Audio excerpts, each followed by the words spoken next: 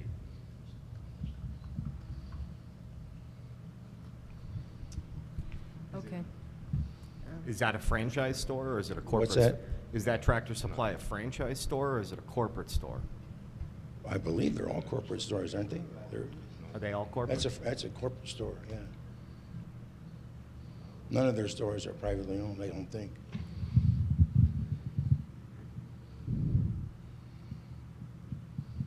Did someone else write this letter for Tractor Supply?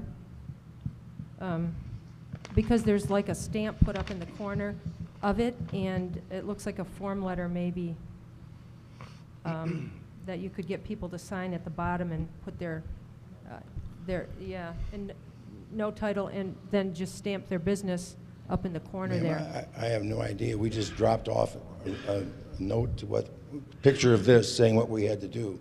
And if you approved, disapprove, please write a letter to Mary Bird. Okay. Like I did to everybody else. Okay. Well, does anyone else on the planning commission here have any questions? Okay, we'll wait a second then. Yes, sir. Not a question, just Go a ahead. comment on the approved site plan, C200. There's been a lot of revisions. The latest one specifies that the 4-foot chain link fence be removed and a 6-foot privacy fence installed. 8 foot. So I just wanted to clarify that's what's shown on the site plan, the approved site plan, or the submitted site plan that we approved. It is a note on page C200. So is the cyclone fence yours, Mr. Nowatzki? Yes, yes, sir. Yes, sir. Okay. Yes, sir. I just wanted to point that out. That's what was shown. That's what was approved. That's the last revision? From when we got unanimous approval, yeah. And it also specifies the footage, Right. But the lineal footage of cyclone fence. So, Right.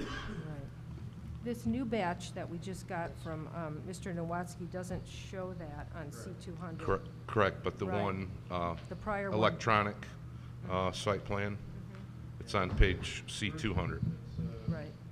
Revision 6, but the date got question marks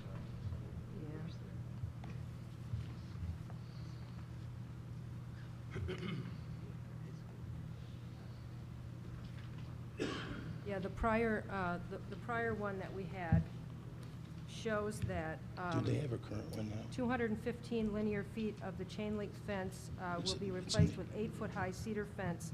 That's along the east side of the property, and then 328 linear feet of chain link fence will be replaced with 8-foot-high cedar fence on the south side. Okay, that's what we approved. That goes from the corner of my building to the corner of Tractor Supplies and then the whole way on the east side. Yep, that's Okay. correct. Yeah, my point being is I wanted to clarify that. And the new For site, future. with the changes we're making tonight, we want to make is a new plan that you should have in front of you. Right. Do you have it in front of you, sir? We do. Yeah. Mr. But I'm failing Roman. to see the detail that was approved back then. Sure. Right. Okay. I may add too, this is like a $30,000 fence, okay? And that's crippling.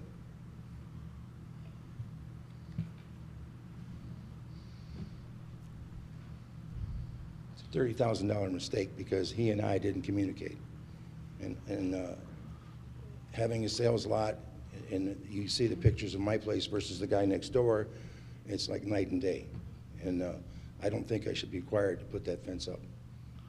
Mr. Nowatzki, Yes, sir. my personal view is it's a minimum standard of the ordinance, and that's the way it was approved. So you're asking that the minimum be just reduced or negated, and I feel that's not sufficient. That's my personal opinion. Any other questions or comments by the commissioners? Okay, I'd like to make a motion. Mr. If we're not Stanley? going to take any action and leave that site plan as is, I don't think we need to take any action. Yeah, there was an application. We do need to, we're going to deny the request. Okay, I'd like, and I believe I'm proper by that, I'd like to make a motion to deny the request of case 150007, Nowatzki Truck and Trailer, their request for to replace, no, the request, pardon? Site plan amendment. Yeah, the site plan amendment, you're right. For a site plan amendment be denied. Support. Okay, I have a motion by Chalkley, support by Ms. Chick. We need a roll call vote. Mr. Dignan? Yes. Ms. Chick? Yes. Ms. Shockley? Yes. Stan Leitcher votes yes. Mr. Quinto? Yes. Mr. Kuzno? Yes. Mr. Roman? Yes. Okay, thank you. All right, moving back up to unfinished business. The bylaws are again before us. What page are those?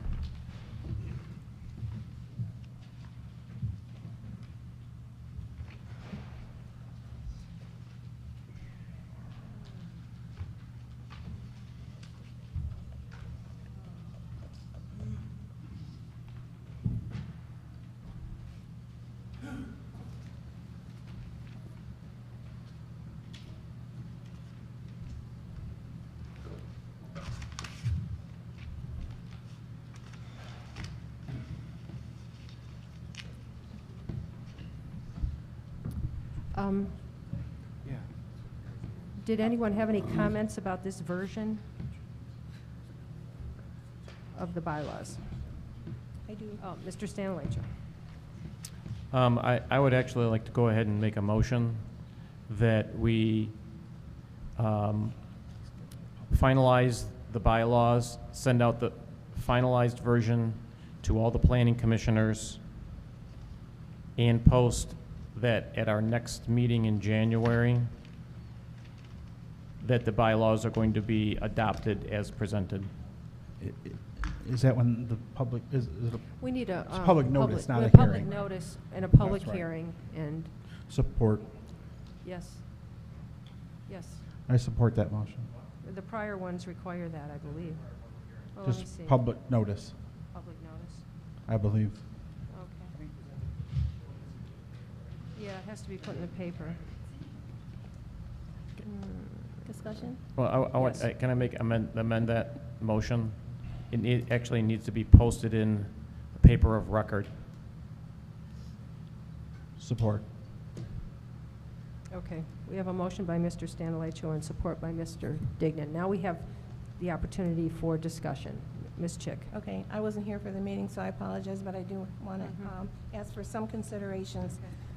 Janet, can you talk in the mic? It's hard to hear I you. will, sorry. Gotta like. Yell in it, okay. All righty, section 4.10, development review, and I actually, I think this is a good idea.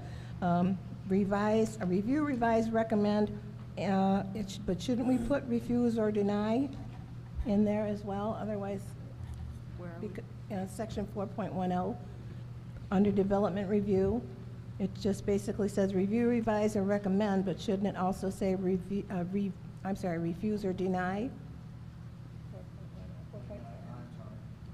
I'm not seeing it. It's the new 4.10 4.10. in red. Oh, yeah. You're right. Review, revise, recommend, and/or approve.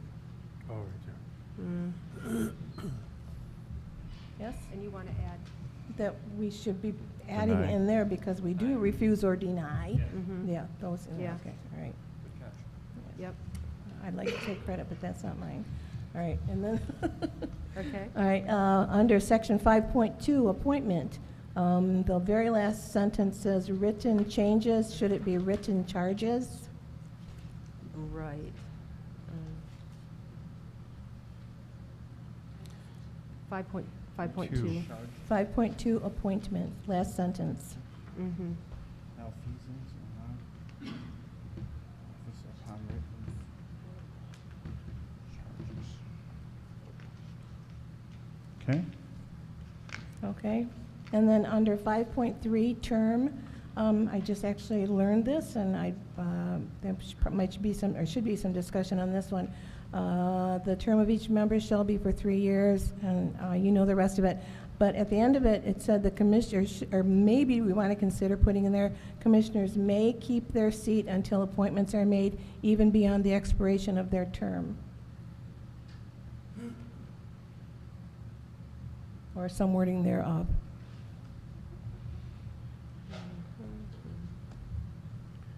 Is that needed to specify even though?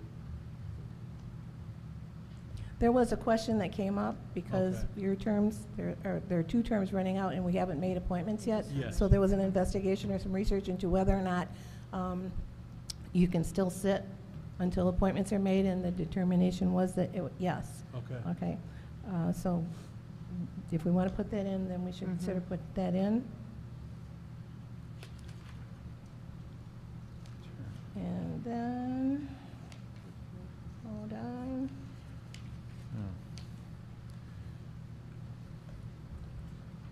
Section 8.10. Wait, can I go back to that one real quick? I'm sorry. Yeah. Go ahead. That same section, the last sentence, which is not in red, says the term of the member of the township board shall expire with his or her elected term. No. That's not us No, at all. that's not right, yeah. Yeah, it's the commissioners. Mm-hmm. Mhm. Right. Not the township board. says Township Board, it should be Planning Commission. of the member of the township board. Oh, the member of the Township Board. What does that mean? That's her. That's me. Oh, Oh, the sorry, board. yeah. Okay, I'm sorry. Oh, I Mhm. see. Okay, I got you. Elected term, yes. Sorry. I know. Oh, I'm at- okay, got it. Yeah, yeah. A little confusing. 8.10. Representative, yeah. Under notice of decision, I cut this right off, but shouldn't it also be, such notice shall be transmitted by the Planning Commission secretary or staff? I mean, we're just assigning that notice of decision specifically to the secretary, or could the staff do that? I would think that should be added. Yeah. I think. Okay, and then just a personal comment here under 8.9 voting, but I would really, really hope that people might reconsider and go back to the affirmative vote of 5 members of the commissioners for the master plan, because I think it's really important. That's just my comment. If you want to change it, fine, but. Mine too. So this, do we have any more changes that anyone would like to make? We had a lot of comments here by one of the members of the public sent us a letter, and he had some concerns about a lot of the areas of it, and we might consider that before the final vote after it's posted. So just take a look at that. And Madam Chair? yes. I'd like to withdraw my support so Mr. Stanleychuk can restate a motion based on the revisions that have been made. Okay. All right, I would like to restate the motion that the Planning Commission bylaws, as amended, be sent to, in a final form, to all Planning Commission members via email, and then posted in a paper of record so that at our next meeting, these can be considered for adoption. Support. Okay, we have a motion by Mr. Stanilecho and support by Mr. Dignan. Do we have any more comments on that? Okay. Yeah. Mr. Michelle? I just really, I know I've said this before, I just really would also like to urge you to reconsider taking as consensus a position as you possibly can on the master plan. It is a foundational document. It will be the first thing you have to look at when every other request comes before you. And so I think you don't want that to be hanging by a thread. That's just my strong professional opinion. Mm-hmm. And I concur. We would be, at our next meeting, when we take this up again, we would be able to make that motion to change that. Since this isn't, right now, this is the document we're putting out there, we would be able to change that. I believe so. It may be subject to the parliamentary practice of someone who voted no last time must bring it up. I'm not sure. I would have to look that up.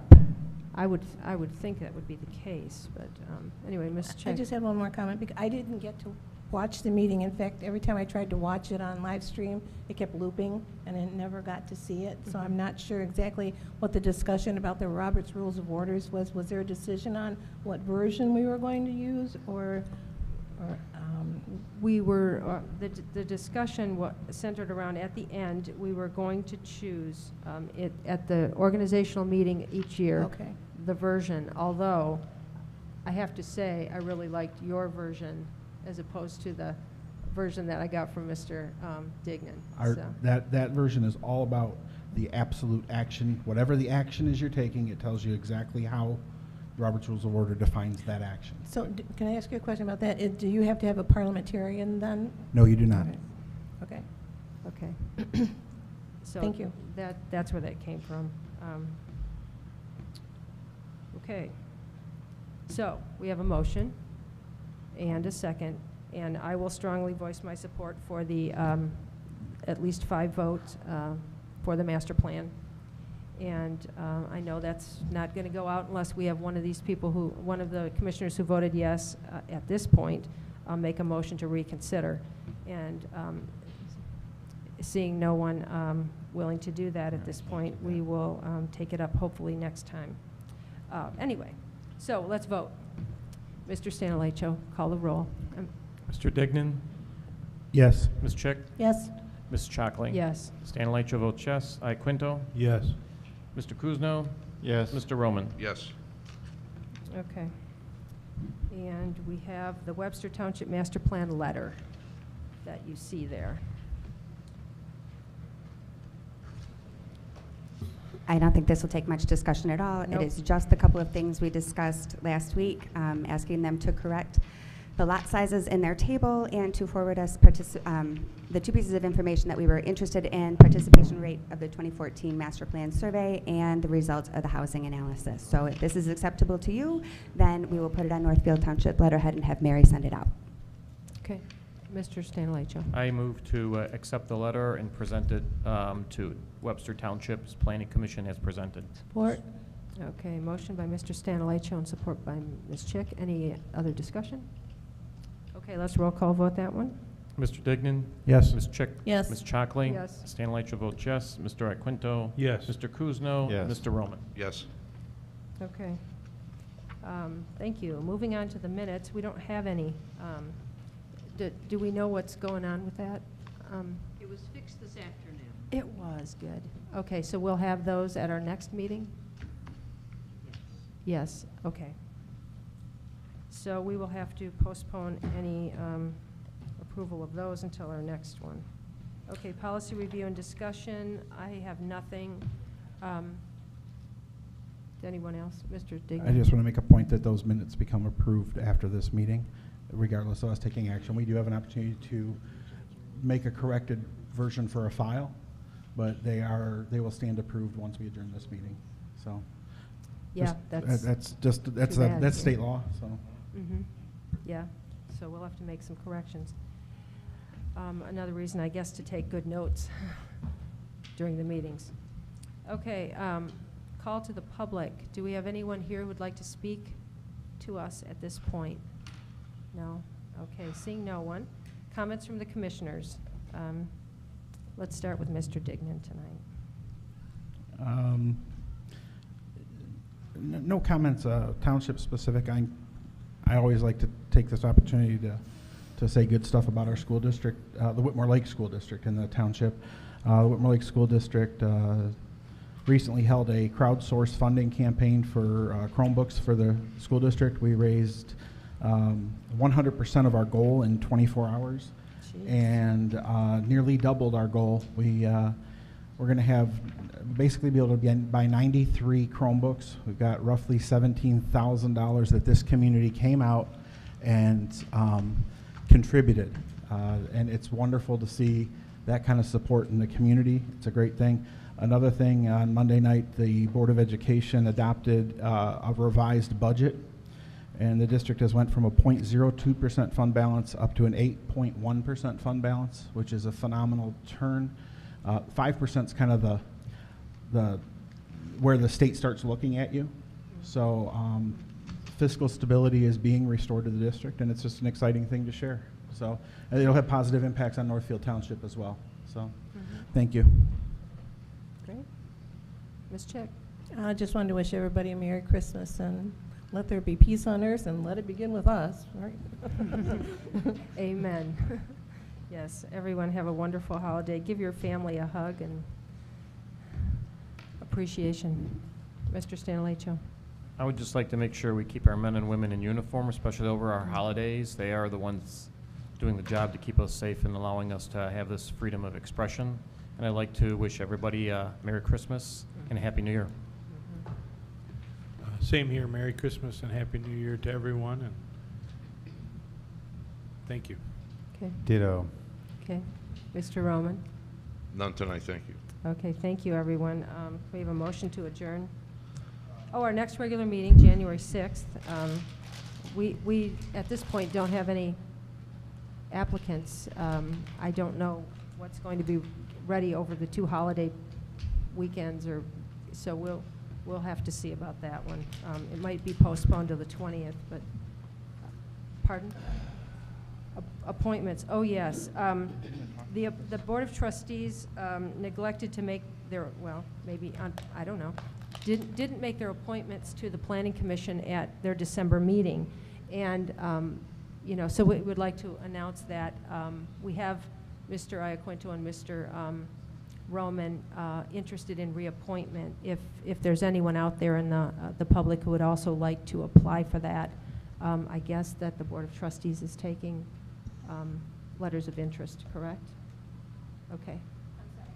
The Board of Trustees is taking letters of interest for people who might want to serve. Yep. And so if anybody out there is interested, please send your letter of interest to the supervisor. How quickly? As soon as And possible, because we are going to announce, okay. Mr. CC Fink. me, please. Pardon? Please CC me. Oh, absolutely. Thank you. In fact, wouldn't they want to send them to you? I don't know. If When I he get makes the anything, appointment, I'll forward it on, but, you know, Yeah, please. no one has sent me anything, so. Yeah, no, So- I spoke with, if I may, Janet? Yep. Yeah. Yeah, no, I spoke with the supervisor who makes the recommendation of the appointment to the township board, and it was her desire to advertise the two positions. So that's not, nothing against Sam and nothing against Larry, but she wanted to see who was out there and interested, so encourage anybody to apply. We'll be putting it in the Current, putting it on the newsletter and things of that nature. Okay. And then they'll act on it, the supervisor will act on it when she decides to act on it, and then it'll be voted by the board. Until that point, Mr. Iaquinto's and Mr. Roman's appointment is still valid, and that was checked by council. Okay. So she just waited and decided to wait until December to decide to do that, or whatever? I think it was just an oversight. An oversight. Partially on my fault as well. Okay. Okay. So we'll probably announce it again at the next board meeting, and then hopefully, I think there's actually a time limit on it of about 2 weeks. I can't recall. I'd have to check on it. So at the next workshop, possibly, there would be appointments. Okay. Okay. Make a motion to adjourn. Okay. Support. Support. We have a motion by Mr. Dignan and support by Mr. Roman. All in favor, say aye. Aye. Anyone opposed? Nope. Okay, thank you.